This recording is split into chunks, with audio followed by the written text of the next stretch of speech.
Revendia is a legendary 5,000-year-old evil dragon who lives in a cave in the depths of the mountains in ancient China, where nobody dares to go unless they're really committed to being the best skeleton for Halloween. In reality, this massive dragon is a gentle giant and lives the life of a reclusive vegan by choice, probably after playing the good pacifist run on Undertale or seeing the sharks in Finding Nemo. One day, he is awoken from his peaceful slumber by a young girl named Reiko, who is on her knees and offers herself to him as a sacrifice in exchange for lending his power to defeat the demon lord that terrorizes humankind. She urges him to devour her, but our dragon isn't into lolis, so he frantically rejects her offer. He explains that he only likes eating veggies and doesn't want to kill her, but she keeps insisting, claiming that she's an orphan and no one will be sad if she dies. I'm not an orphan, but nobody would be sad if I died either. In the end, Revendia convinces her that he has devoured her soul without killing her because he's cool like that. She is overjoyed to hear this and believes she's his disciple now that he has her soul. Now that there's no killing necessary, he offers Reiko a ride home. Anyway, Revendia and Reiko reach her village and the villagers wet their pants upon seeing him. After ensuring that the villagers will not hurt her out of gratitude for bringing him to their side, he plans on hiding in his little cave for a few hundred years until the villagers forget all about him. Suddenly, some jackass throws a stone in his face, causing him to roar out in pain and make the villagers panic over making the evil dragon angry. The culprit reveals himself to be a rowdy young boy named Ryan who has a crush on Reiko, and is furious that the dragon dared to devour her soul. Revendia's life flashes before his eyes as he prepares himself for a painful concussion while the boy charges at him with a bat. Thankfully, the villagers tackle him down to the ground and beg him for forgiveness. He starts sobbing and begs Revendia to return Reiko's soul and take his instead, since he was originally supposed to be the sacrifice but wasn't allowed to do so because he is the village's heir. Reiko simply walks up to him with cold eyes and tells him never to act rudely towards the dragon again since she is his devoted disciple. Ryan's little simp heart gets crushed. The situation gets too awkward for Revendia to deal with, so he tries to make a quick exit, but before he can, the village is invaded by a pack of 40 dark wolves, ferocious monsters that can produce clones from their shadows. Nobody is more scared than Revendia, who has no intention of dying in this village but is peer pressured by the people to face the wolves. He first tries the classic intimidation tactic to scare the wolves away, but they don't budge and get even more aggressive. His life is about to meet an embarrassing end after 5,000 years, but suddenly, Reiko gets on his back, believing she has unlocked within herself some of the evil dragon's strength after becoming his disciple. To Revendia's shock, she unleashes a burst of magic that surpasses even the greatest wizards he's witnessed in his long life. With her newfound powers and expert knife skills, she massacres the wolves. After defeating them all, she gives a sweet smile to him and thanks him for lending 1/1,000,000th of his strength to help her eradicate the worthless creatures. Revendia is left speechless. Later, he singles out Ryan to tell them the truth about Reiko's powers in hopes that he will help her. Instead, he suspects the dragon of clearly lying to him so that he can dump all the burden of facing the demon lord on his beloved Reiko. However, sweet Reiko pulls her knife on him for being rude to her master again and ties him up. Revendia diffuses the situation by trying to remind her that they're supposed to be friends, but she scoffs at this statement, saying Ryan repeatedly used to try to make her flee the village with clothes he made for her all because he selfishly wanted to become the dragon's sacrifice. She loots his house while he's still bound and returns with one of the magician outfits he made for her. He starts blushing after seeing her in it, exposing himself to be the submissive simp that he is. She mounts Revendia's back and promises Ryan that she and the dragon will kill the demon lord and restore peace to the village, and urges Revendia to fly. Except he doesn't know how to fly. Reiko summons the winds to lift him up and forces him to fly straight to the demon lord's lair. Knowing he has no chance against the enemy, he tries to stall by telling her that it would be wiser to assemble a small army of warriors from a nearby town to build up an even greater force. Reiko thinks he's a tactical genius and uses her clairvoyant eyes to direct them northeastward to a city called Paladona, which is populated with excellent adventure guilds. Revendia is astonished at first to see the beautifully lit city of Paladona on the horizon, which is in direct contrast to the gloomy and dark village that Reiko came from. However, they quickly realize the beautiful lights are actually raging fires engulfing the city as the locals struggle to fend off ugly demon minions. As soon as they spot the legendary evil dragon Revendia, they direct their arrows at him, and he can do nothing but sweat bullets in return. Reiko boldly faces the approaching arrows and demons and blows a destructive magical spell into the air, which obliterates all the demons around them in an instant. The dumbass adventurers recall Jurassic Park and think if they stand completely still, Revendia won't be able to see them. A hot redhead, General Aliente, emerges from the crowd, acknowledges that the dragon helped them defeat their invaders, and requests them both to help save the city. She points out that Paladona was initially being attacked by swarms of bird-like monsters, which the adventurers were able to handle fairly well. However, the corpses of the birds turn into self-regenerating skeleton monsters that set fire to everything they come across. Despite being weak in combat, the pesky skeletons are in too great a number and run away as soon as they see a warrior. She requests Revendia to reduce them to ashes without leaving any remains. Of course, he's too scared to face them, so he leaves it to Reiko, claiming that defeating them will be a good training exercise for her. Hiked up, she grows a pair of wings from her ass and turns every single bird monster into a nice Thanksgiving roast dinner.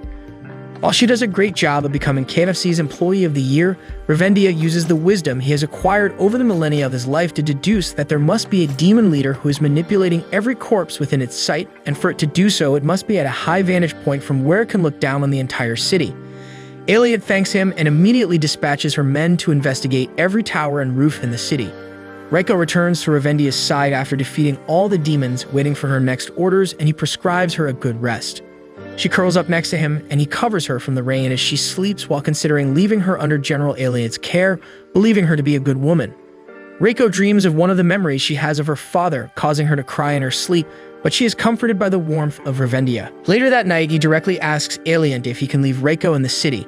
She doesn't trust him enough to agree yet and asks him why he betrayed the demon lord since the evil dragon Revendia is meant to be one of his generals. He tries to explain the truth to her and convince her that Reiko's powers are her own and not given to her by him. However, she has the same reaction as Ryan and shames him for shoving such a big task of defeating the demon lord to a little girl. When he has no other justification for betraying the demon lord, she draws her sword at him and reveals she is actually a loyal swordsman of the demon lord. What? She charges at him, but before her swing can slice him into the past tense, Reiko blocks her attack with her handy knife. The two dance with their blades, sending sparks flying in all directions. However, Reiko is unable to gain the upper hand because she exhausted her magic taking down the monsters, and her combat skills are nowhere close to Aliot's. Once she's done messing around with the kid, she makes a sweeping attack, which forces Reiko to jump up. However, this is merely a feint, and she launches her real attack by getting behind Reiko, who is in midair and unable to change direction. She slashes her across the back, causing her to have a rough landing on the ground. With Reiko out of the picture, she faces Revendia, whose balls have retracted into his body by now. He's convinced nothing can save him now and stays still as she swings his sword at him. He feels a blinding pain across his body and awaits his death, but nothing happens, and he opens his eyes to see his body completely unwounded. She reveals her sword doesn't inflict any wounds on its victims, only pain. Revendia is no masochist, though, and requests her to use a normal sword to give him a quick death. Aliot continues attacking him and finally stops once she's satisfied. Eventually believing that he truly is a weak vegan dragon, she reveals that she was simply lying about being one of the demon lord's warriors as a test to gauge his strength. While Reiko is still unconscious, she advises him to keep his weakness a secret because Reiko believes in him, and there's no knowing what will happen if such a powerful young wizard loses what she's devoted to. If that's not enough, Revendia's bounty is second only to the demon lord, but if people found out he was weak, he'd be tailed by countless troublesome bounty hunters. Revendia appreciates having his head for himself, so he takes her advice and begs her for a solution. She whispers something into his ears and then tells him to tell Reiko the fight between them was only a dream. The next day, Reiko and Revendia awake inside a cozy inn room, but Reiko screams after seeing the evil dragon Revendia shrunk to the size of a dog. The truth is that Aliot force-fed him a potion to shrink him into a more convenient size to live in the city without destroying it like it's made out of Legos. However, he lies that he did it himself to prevent himself from getting back pain from looking down on everyone. Ryan marches into Paladona, demanding to be taken to the evil dragon as he is a hero from the South hellbent on reversing his village's mistake of unleashing Revendia to the world. He's humble real quick when a loose rock tumbles down at him from one of the ruined buildings. Luckily, Mommy Alien saves him by stopping its fall with her bare hands and tells him the most basic necessity of heroes is to be alert constantly. After overhearing some of the adventurers gossiping about her being on par with Revendia in a fight yesterday, he begs her to be his disciple. She warns him that her training is known to be worse than hell, but he is determined to take Revendia down. She immediately makes him drag a heavy cart by himself, whipping him to keep him on his feet. When he can no longer go any further, she shoves down a gross-looking medicine to rejuvenate his strength. Just how much can he withstand for darling Reiko? Meanwhile, Revendia and Reiko leave Paladona to continue on their journey by foot. However, his legs soon give out from starvation because he can't reveal to her that he's vegan. On one of their stops, they encounter a trio of human traffickers who look forward to selling her and Revendia in the black market. Thinking he is some unknown overgrown lizard species, Revendia convinces her not to kill him because if it's found out humans were killed at the hands of him, he will never have hopes of securing peace with them.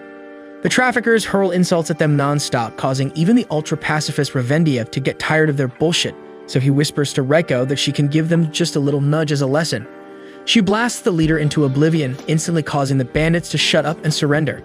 With their injured leader in tow, they lead Revendia and Reiko straight to the cave where they have kept the rest of their slaves. While Reiko releases them, Revendia notices another much better cave right next to theirs and questions why they chose the inferior one as their base. The traffickers tremble in fear at the sight of the other cave and claim that evil resides inside it.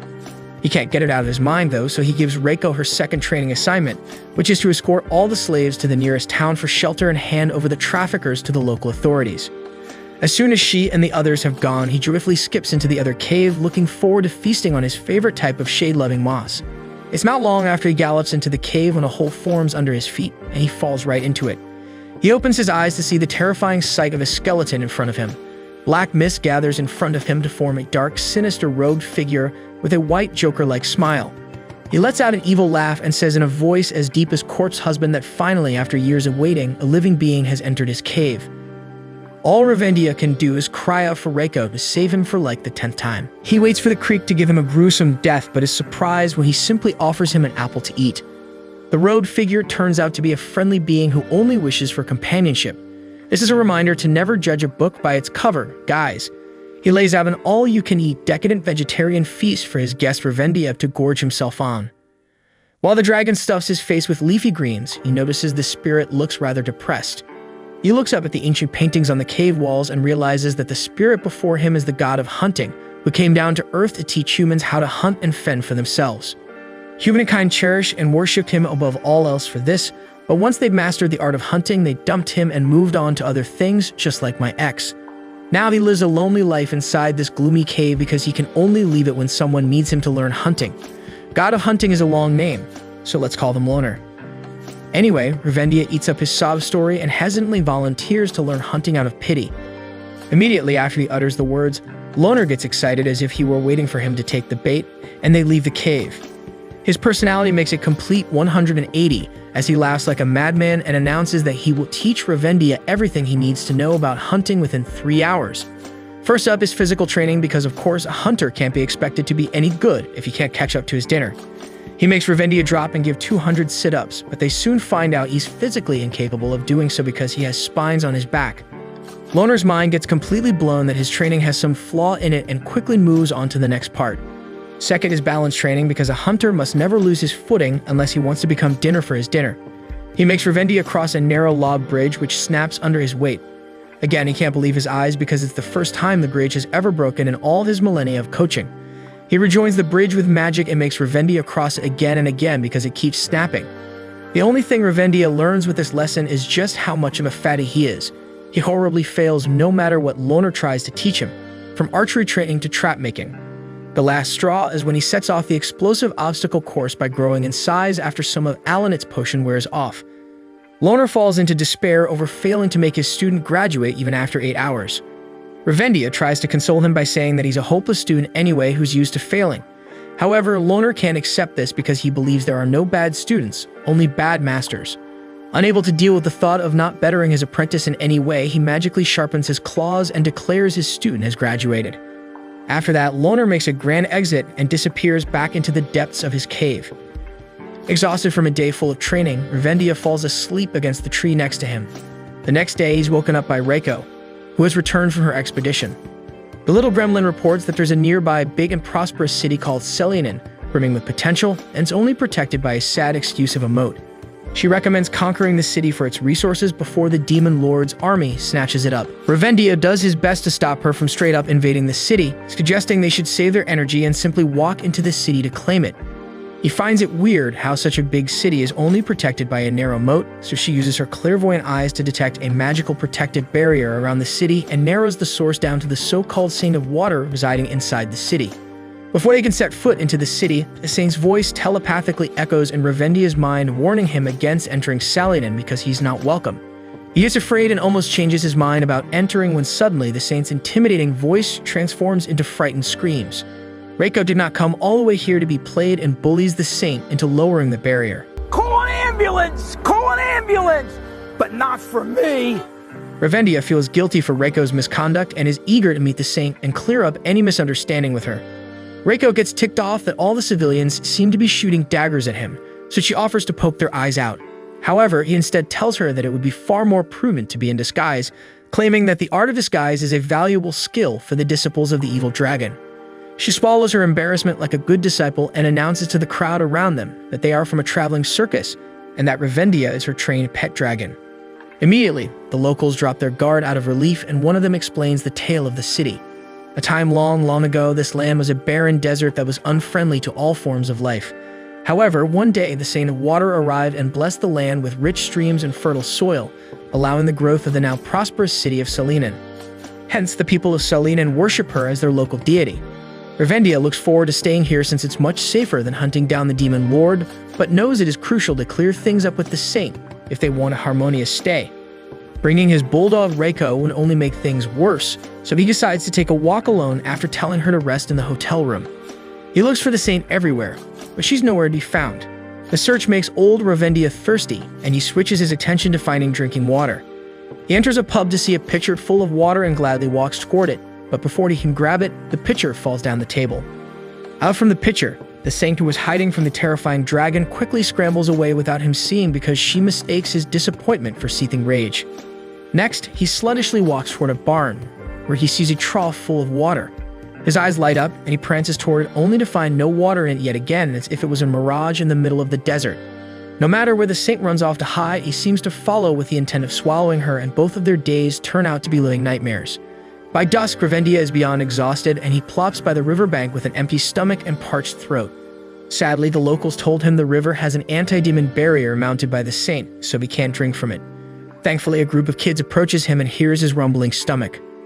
One of the girls kindly offers him an apple, and Revendia gratefully opens his mouth to accept it. However, the saint mistakes this as him wanting to bite the kid's head off and finally shows herself to protect her.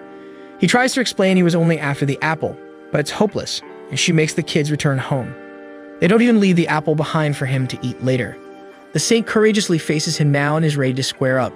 Revendia mutters and he only cares about getting to the hotel to get some rest. The saint's eyes widen and she asks if that means that he won't destroy the city as long as he goes to the hotel. After convincing her that is indeed the case, she lets out a sigh of relief and escorts him there. Once they reach the hotel, he reminds her to reinstall the citywide barrier to ensure the city's protection. Realizing she forgot such an important thing, she rushes to get that done. Upon returning to the room, Reiko says she doesn't trust the locals because they worship the saint, who is actually a demon that can control water and mud.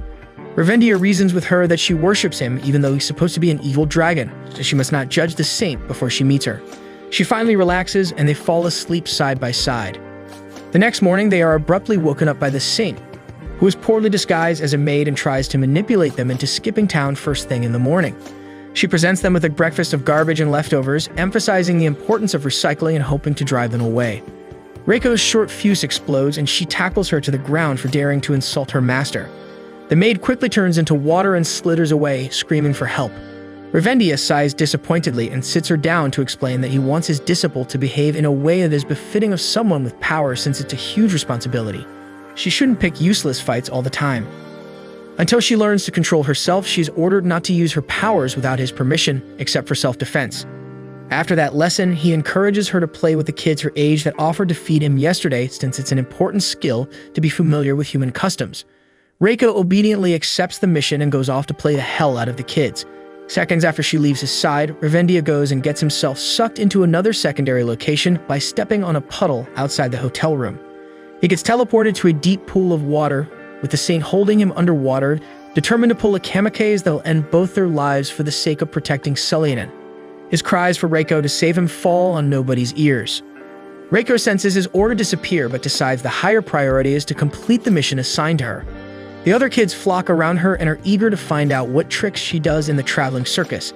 However, they're disappointed that she didn't bring the pet dragon with her because he was very cute when they played with him yesterday. They all decide to play a game to look for the cute tiny dragon. Reiko was surprised to learn that besides the terrifying evil dragon she follows, there also exist cute dragons that play with kids, so she agrees to help look for it. The hunt is interrupted when the evil dragon descends upon the city and roars out that he will take it down for the demon lord. Reiko mistakes this dragon to be the Cublo dragon that the kids were referring to and menacingly asks him to play with her. He tries to brush her off, but she stops him by grabbing his tail and cutely asks him to play again. Possessing the dignity of a warrior of the Demon King's army, he accepts her challenge and gets ready to set an example to the other people of his strength. However, before he can even make his move, he is lifted up by tiny Reiko, who wants to play ball with him. She throws him across town and he lands on his ass, totally humiliated. He unravels his wing and storms off high into the sky to destroy the city with one powerful blow. However, a shiver runs down his spine when he hears the voice of the petite girl behind him. He turns around to see her floating above him with her own set of wings. She grabs him by the tail again and swings him around and releases him to throw him to the ground. She still hasn't had enough and continues to throw him around like he's her plaything. A locust that sits on the dragon's back gets assaulted by another mist demon on the dragon and turns into a bigger locust that sneakily flies away without anyone seeing. Meanwhile, the saint struggles to keep Revendia in her arms as the magical shockwaves that Reiko sends off are so huge that they cause tremors in the water. She finally loses her grip on him and he reaches the surface of the river, where a magical duck floating ring pops up to keep him afloat. The saint doesn't give up so easily and raises a giant wave to submerge him, but the ring turns into a balloon to evade it. Staying the way of Revendia recalls that just like the fire-laying bird demons that the demon lord had in his army, he also had a water-manipulating demon. This makes him realize that Reiko was right about her hunch of the saint actually being a demon. She doesn't like it when he confronts her about being one of the demon lord's followers, so she traps him in a water jail by using all of Selyanen's water. He's about to suffocate to death, but suddenly he starts growing in size and realizes Alien's portion is finally wearing off. He increases in size so much that she loses control of her jail, and it bursts open, releasing both of them back into the city square. After he recovers from the fall, he finds the saint crying because she's heartbroken that she can't protect her people despite her greatest efforts. She surrenders and agrees to return to the Demon Lord's army on the condition that he doesn't harm any of the citizens of Selyanen. Revendia takes up the role of the therapist yet again and comforts her by saying that her roots as a demon don't matter because she's brought the people of Selyanen peace, prosperity, and happiness for centuries, so she's worthy of the title of saint. She cheers up eventually and finally believes Revendia to be an innocent and harmless vegan dragon. She realizes the mess they created in the city and excuses herself to restore it to its normal state. Likewise, Revendia is about to go looking for Reiko, but notices the saint stop dead in her tracks. He goes up to her and notices a death locust, which is supposed to be a low-ranking type of demon, on her head. This causes him to immediately worry because the city is supposed to be protected by a barrier that blocks low-ranking demons, so something must have happened to compromise it. The mist demon uses the death locust as a vehicle to reach the saint and speak into her mind. He brainwashes her to drop her farce, reveal her real self as a demon, and serve his army the way she was always meant to. She gives into his manipulation and her eyes glow red with evil intent. She uses her demonic powers to flood the city with swampy mud. However, to her and Revendia's surprise, the people aren't afraid, but rather consider this another blessing of fertile soil from their kind deity Singa Water. They start playing in the mud and singing praises in her name. This pisses Knockoff Aqua off and she creates another giant ball of mud to smother everyone. Horrified, Revendia yells out Reiko's name before the damage can be done. Upon hearing her master, she immediately drops the actually evil dragon and flies right toward him, destroying Saint's mud ball in an instant without even realizing it. The civilians bathe in a second shower of fertile mud and believe they hit the lottery. Revendia finds Saint on the ground having a breakdown over the humans not finding her threatening even though she's a demon. He offers to hear her out in hopes of comforting her. She reveals that when she joined the Demon Lord's army, she was belittled by the other members for being too weak and young. Determined to prove herself, she decided to terrorize a group of humans in the desert one day by surrounding them with pillars of water. However, instead of cowering in fear, their faces were full of happiness as they felt the sweet taste of water on their lips after a long, long time. Not getting the reaction she wanted, she unleashed a bunch of wet soil at them. But they graciously accepted that as well because it was the first time they laid eyes on fertile soil that could grow crops.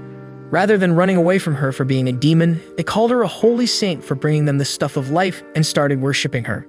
Gradually, the people turned the barren land into the glorious city of Selyanen while revering their dear saint for her water and soil. Eventually, she embraced her new role as protector of the city and forgot about her duties as a Demon Lord's army member. Now in the present, she thinks she doesn't deserve their admiration because she's a monster. Revendia sees himself in her because all his life he's defied the role of the evil dragon he was expected to take. He sits beside her and gently reassures her that what matters is not who she is but who she wants to be. So he asks her if she has the choice between being the demon that brings destruction to Selyanen or being the protector of it. Which will she choose? These words reach her, and the red haze in her eyes finally disappears, returning Saint to her normal self. While he pats her head comfortingly, he feels a sharp jab on his hand and wonders what it was he felt. An ominous voice bellows at the back of his head, urging him to reveal his true bloodthirsty dragon nature. However, it goes silent as soon as it comes, and he guesses he's probably imagining things because he's too old to be so stressed. Reiko says that she finally understood the purpose of him making her play with the kids here. It was to make her realize how the people of this town are on her own, and she's come to the conclusion that they're all no-good oafs if they blindly follow this incompetent saint.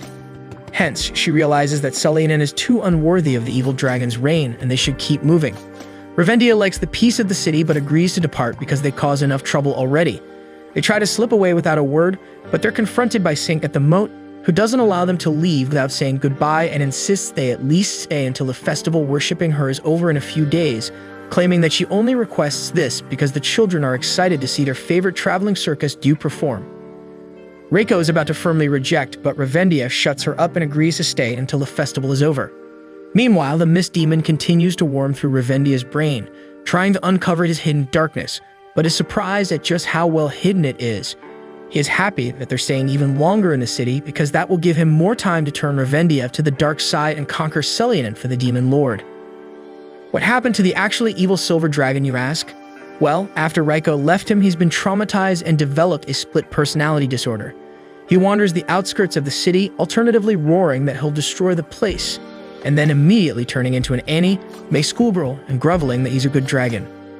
One of Paleodona Guild's scouts discovers the silver dragon having a confusing rampage around Selenen, sees the destruction and mud around the city, and believes it's in danger. The news reaches Aliant and her disciple Ran. Ryan is quick to believe it's Revendia, and begs her to let him go and enact revenge on him. However, she orders him to stay and continue his training until he's actually strong enough, and goes to check out the situation herself because the whole thing smells fishy. Over at Selenen, the festival is so beautiful that even Reiko is dazzled.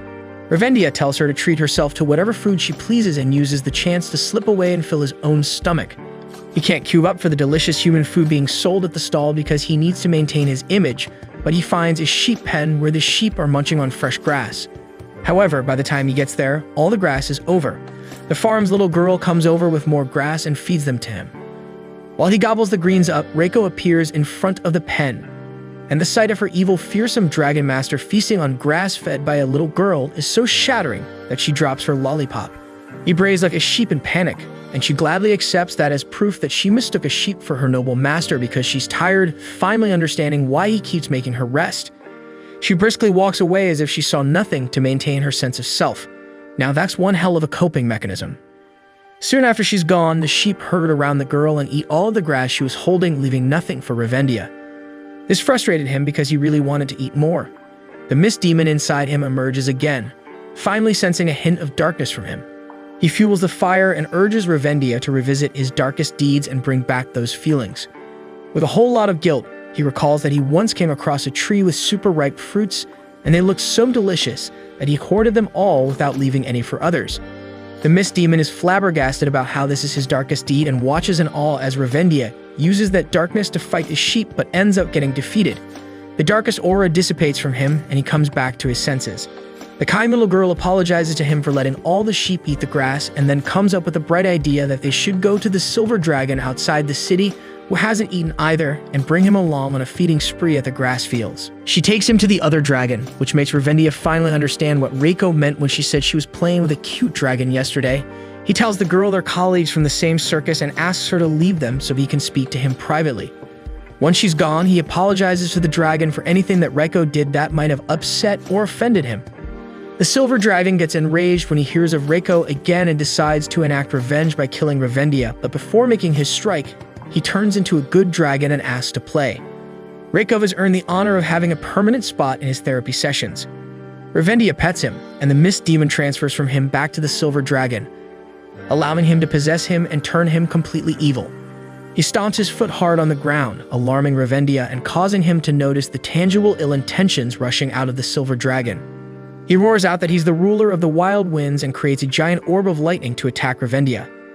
As usual, Revendia curls into a ball and yells out Reiko's name to come to save him. And as always, Reiko unleashes her wings and zooms in front of her master.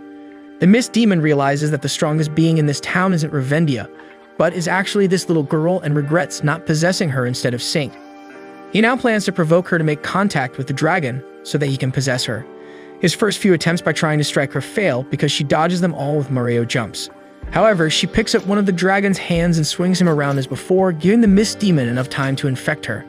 The silver dragon drops unconscious and Revendia goes to praise Reiko, but notices her in some sort of trance.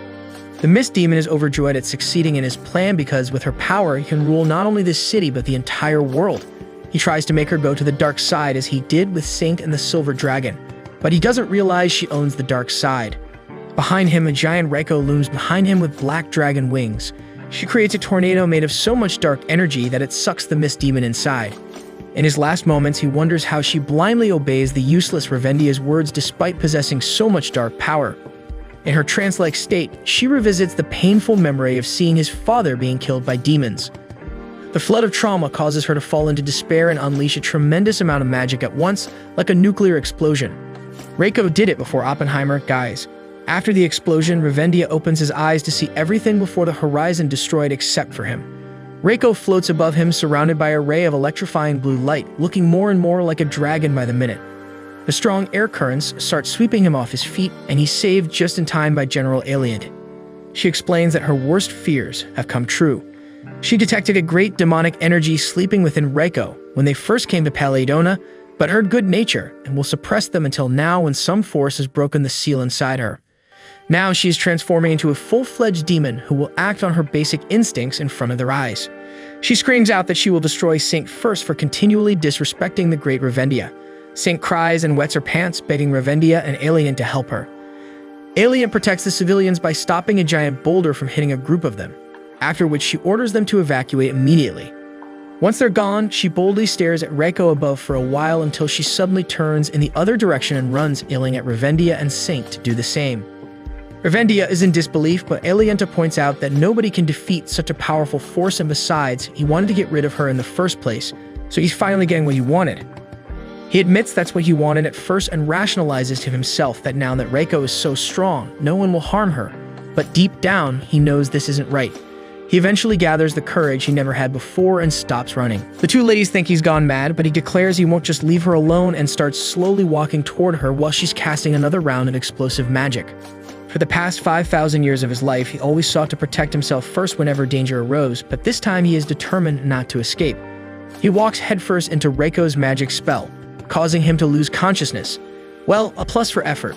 Mommy Alien smacks him awake and says he did nothing to reduce her growing power and killing intent, but he did show them a way to possibly defeat her.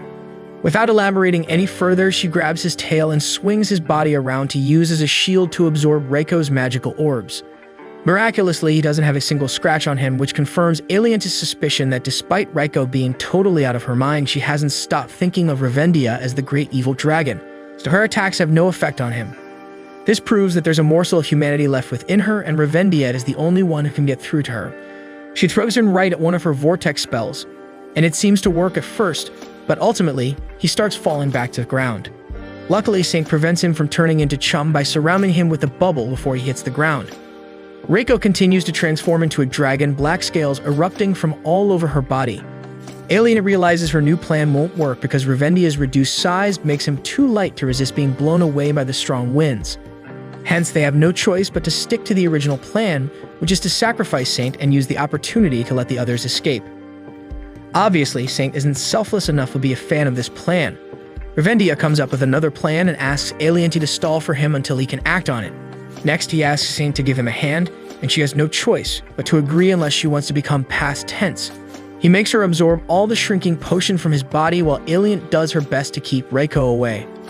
Once he's back to his original giant size, he directs Alien to lure Reiko to the silver dragon.